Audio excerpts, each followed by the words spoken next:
Ginawa rin naman nga sana mga idol ng Washington Wizards ang lahat ng kanilang makakaya upang manalo sa kanilang game laban sa Lakers. Ngunit sa huli, natalo pa rin sila at dahil dyan bumagsak na nga po ang kanilang record sa 9 wins, 50 losses kung saan naungusan na nga po nila ang Detroit Pistons pagdating sa worst team sa buong NBA. Kaya sa nangyari nga ito sa Wizards, pinapaulanan na naman sila ng mga fans at analysts ng sari-saring mga pambabatikos, lalo na ang kanilang player na si Kyle Kuzma na literal na karma matapos nitong sabihin noon sa kanyang social media account na ayaw niyang matulad sa Detroit Pistons. Bumalik nga po sa kanya ang mga sinabi nito, gayong bukod nga sa katotohanan na ang Wizards na ang may hawak ng worst record, hindi rin naman nga sila nanalo ni isang beses ang kanilang team ng nagdaang Pebrero sa pagkakaroon nila dito ng 13-game lose streak. At ang mas masakit pa dyan,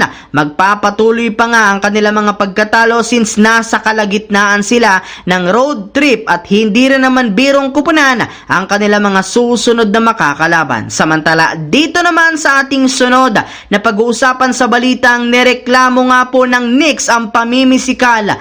Kahit man natanggap agad ng New York Knicks ang pagkatalo ng kanilang team kontra sa Warriors, hindi rin naman nga nila napigilan pa na magreklamo kay Draymond Green matapos nitong maaksidenteng masapak at masiko ang kanilang player na si Donte DiVincenzo. Well, habang nagagawan nga po ang Knicks at Warriors ng rebound sa huling minuto ng second quarter, bigla na lamang nga pong natamaan ni Green ng siko ang mukha ni DiVincenzo na siyang rason ng pagkakadugo ng ilong nito. Ang problema, hindi lamang nga po dito tumawag ng foul o loose ball foul ang mga referee kahit man literal masyado itong nakaapekto sa kanilang laro. Kaya may ilang mga fans nga po ang Knicks ang nag-call out muli sa pagiging physical masyado ni Draymond Green since wala rin naman nga itong pakialam kung meron man siyang masakta na player o wala. Ika nga'y nagiging pabaya na nga po si Draymond Green sa ngayon sa kanya mga galaw, lalo pat pinapaboran nga daw siya parati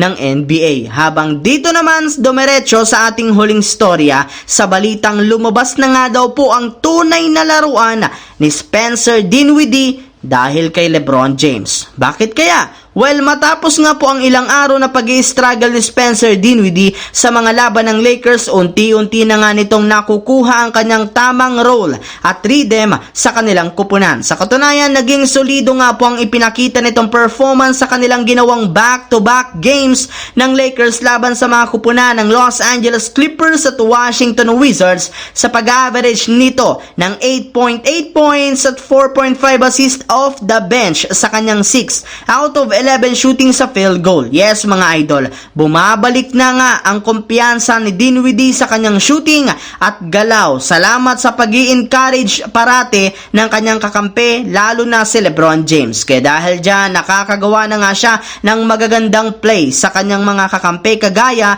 ni na Anthony Davis at Rui Hachimura. Bukod nga po dyan, nakakagawa na rin naman nga niya ang kanyang natural na tira sa 3-point line kagaya na lamang ng mga catch and shoot 3 at long range na 3-pointer. Kaya dahil dyan, mas lalaki pa ang may aambag unti-unti ni Spencer Dinwiddie sa mga susunod na laro ng Los Angeles Lakers. So yun lamang mga idol, ang ating bagong video na ating pinag-usapan ngayon. Once again, this is your J-Zone TV. Huwag kalimutang mag-like at syempre mag-subscribe. Pindutin ang notification bell sa akin channel para lagi kayo maging updated sa mga videos na pinapalabas ko. Isang malaking shoutout sa lahat mga idol. Thanks for watching. Hopefully, nag-enjoy kayo ngayong araw na ito.